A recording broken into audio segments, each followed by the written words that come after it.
Yes, sis. For people who don't know why I say yes, sis, because I get a few questions. It's my greeting for videos. Like, I've seen other YouTubers do their own greeting. For example, Sprinkle of Glitter, Louise Pentland.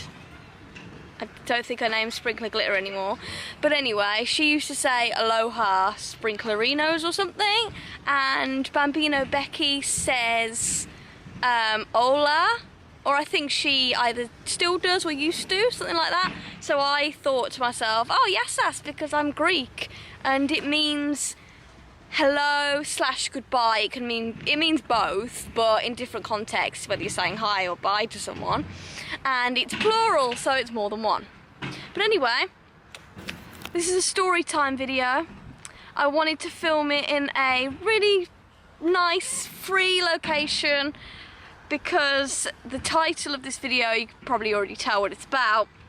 I'm going to be telling a story about when I was in year 1 / 1st grade, if you're from America, or a country that uses grades instead of years. So I was about 6 years old, I think. Yeah, about 6 years old. And this is quite an impromptu, unexpected vlog. I've been wanting to film this for a long time, but I was going to do it at home. But I have found myself randomly in a park with my vlogging camera because my best friend Natasha has gone to do some skipping rope, like jump rope, as like fitness, and I'm not really dressed for that. So, you know. But anyway, so I'm going to talk about how I ended up being like locked up, not in jail or prison, but what felt like jail / prison at what's called a pupil referral unit. Now, in England / the UK in general, we call a student a pupil. Like, most people, like Americans, know pupil as the pupil in your eye, you know. But pupil means student in England. So in school, I was quite badly behaved, but I partially couldn't help my behaviour because I was diagnosed with something called Asperger's syndrome, which is a form of autism. I'm high functioning,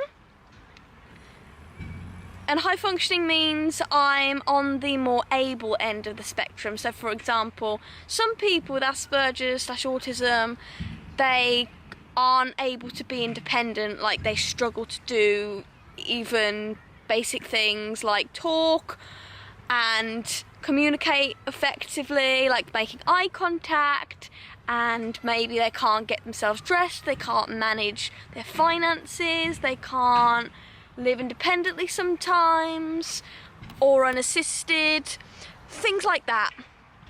And autism / Asperger's syndrome is a neurological disorder which affects the way you communicate and it affects behaviour.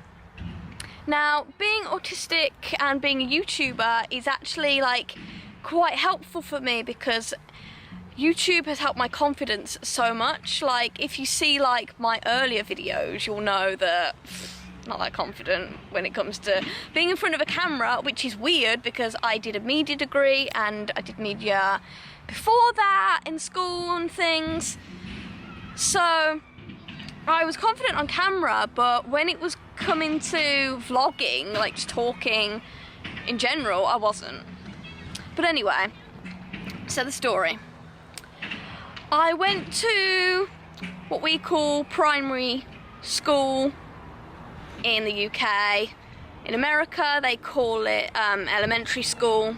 So I was in grade 1 / year 1, I think, from what I remember. And the teacher that I had at the regular school was brand new, so she must have been like my age now, so 20s, early 20s. So she was pretty newly qualified, but still, even teachers that have had lots and lots of experience, they would struggle as well with an autistic that has behavioural problems. And at this time, I had behavioural problems, so I was sent to what's called a pupil referral unit, which is basically a little school for like behaviourally challenged youngsters, basically. And I went there, and from what I remember, because I was really young, there was only a few rooms and it was kind of very bare.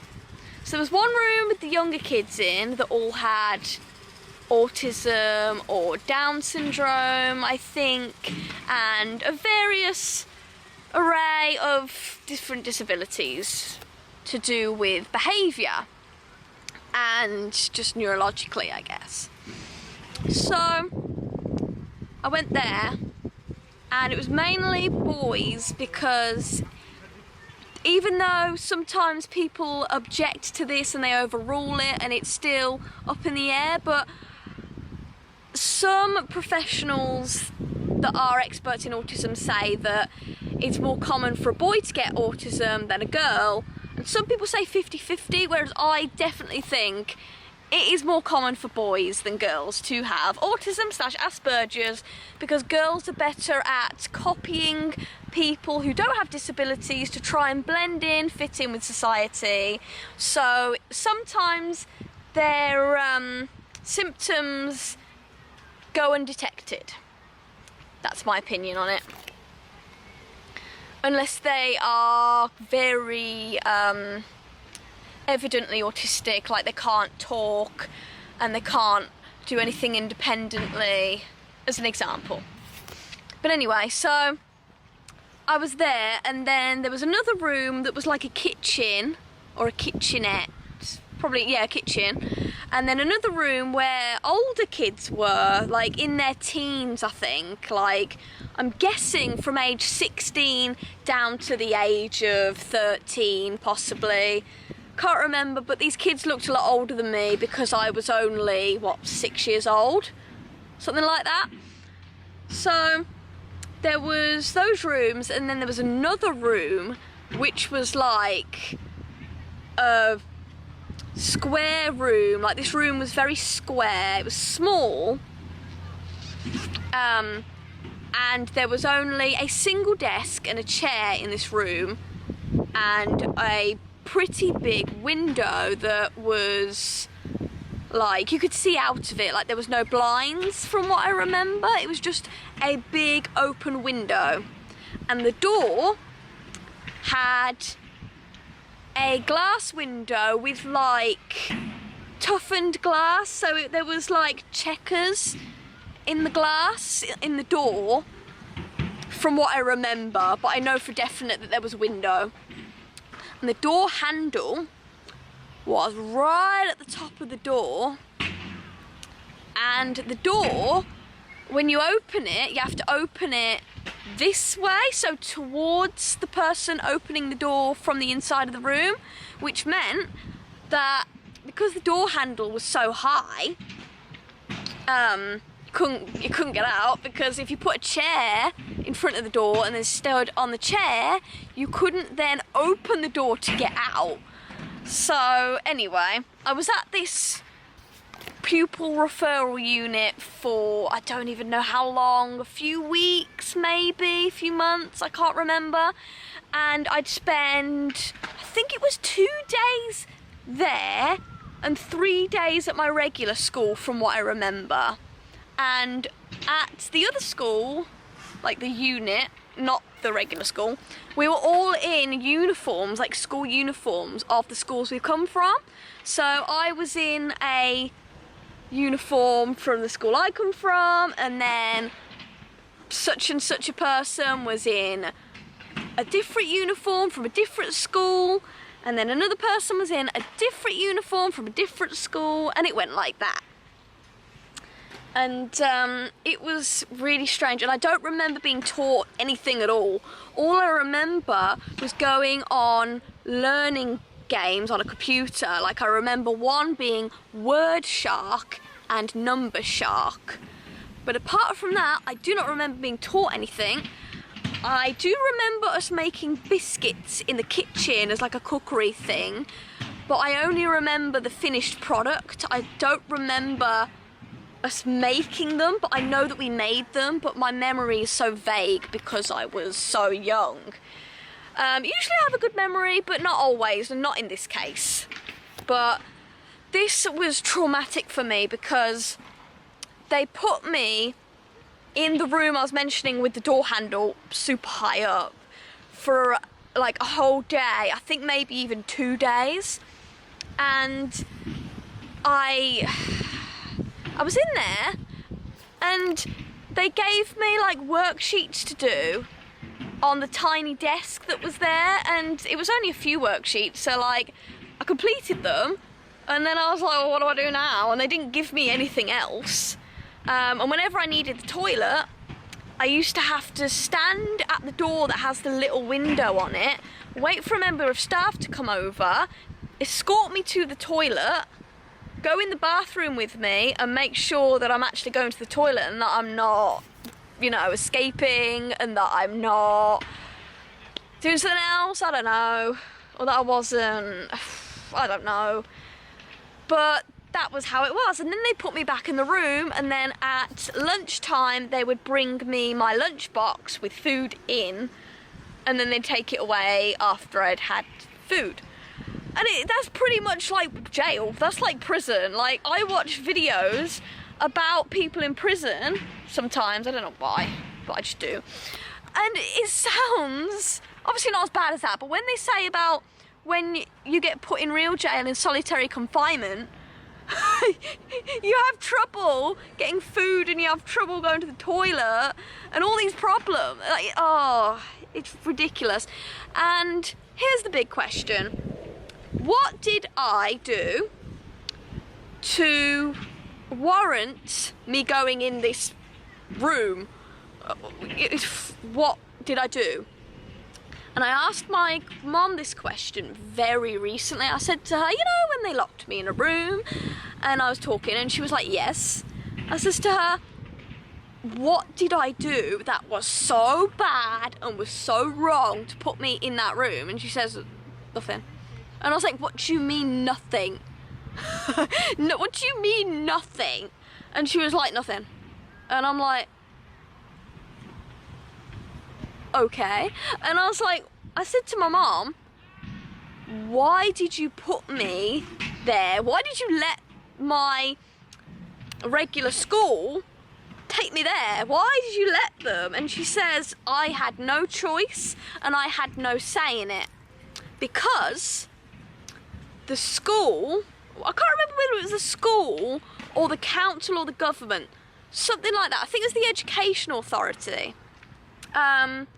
They said that if I didn't get sent there, then my family were refusing the help being offered to me, and that if my parents didn't take me there, then I wouldn't have got any help very much after that, because they were like, oh, well, we tried to help her and they didn't want to know. So it was either me go to this horrible place and make sure that I was helped from there on in, or my mum say, no, you're not taking her to a place like that, and then them say, oh, well, we tried, and then stopping completely, like helping me. I was diagnosed officially with Asperger's syndrome when I was, I think my mum said about 6.5, I think. I thought it was 4. But apparently that's wrong. Like, my mum only told me recently that it was actually 6 or 6.5 years old or something like that, or 5, something like that, but when I was really young. But the most horrific thing about me being stuck in that room, which I like to call solitary confinement, because what else is it, you know? The worst thing about it was I was on my own all day with my own thoughts, as people in real prison are, alone with their own thoughts, going crazy. And the big window that was in there, there was a regular school opposite, and you could see the children playing at break times and at lunch, so like at recess, and I was stuck in a room in confinement looking at these children playing, like watching them all play and have a great time, making friends, you know, eating a snack maybe, I don't know, playing a game of I don't know, soccer, football, something like that. And then I was in that room and I thought to myself, what is wrong with me? Like, what did I do that was so bad? Like, am I a monster? Is there really something wrong with me? And there was all these horrible negative thoughts that no one should have to go through. Like, especially a 6-year-old, like a 6-7-year-old, like no child should feel or be made to feel that much of a monster in society. That is just so out of order. Like, and I'm not joking when I tell you this, I've been like traumatized ever since. Like, I sometimes get like flashbacks of me being in this room and panicking and freaking out, and I've never spoken about this before. So this is quite brave of me to speak about it, especially on a public platform such as YouTube.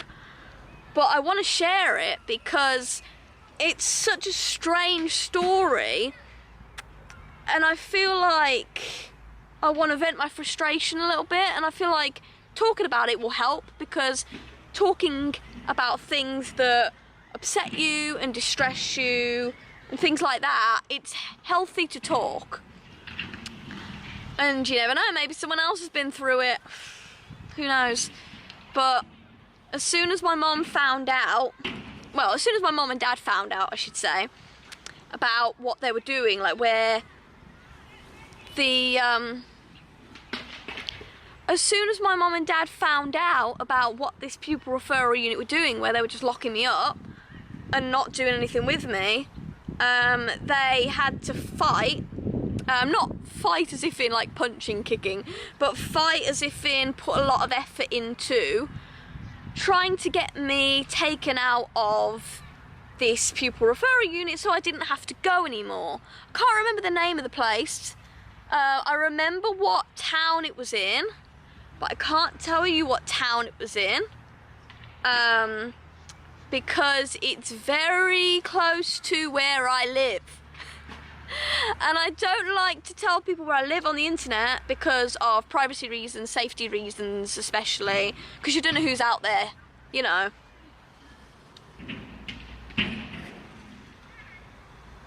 So it's kind of one of those things. So I thought I might make the video in a park whilst I have some free time, whilst my friend is doing some jump rope over there. I did have a lot of bad behaviour at times in school, like if there was a teacher I didn't like, I'd be quite nasty to them and things like that. Like, I bit my teacher on the butt one of the times, which was very bad.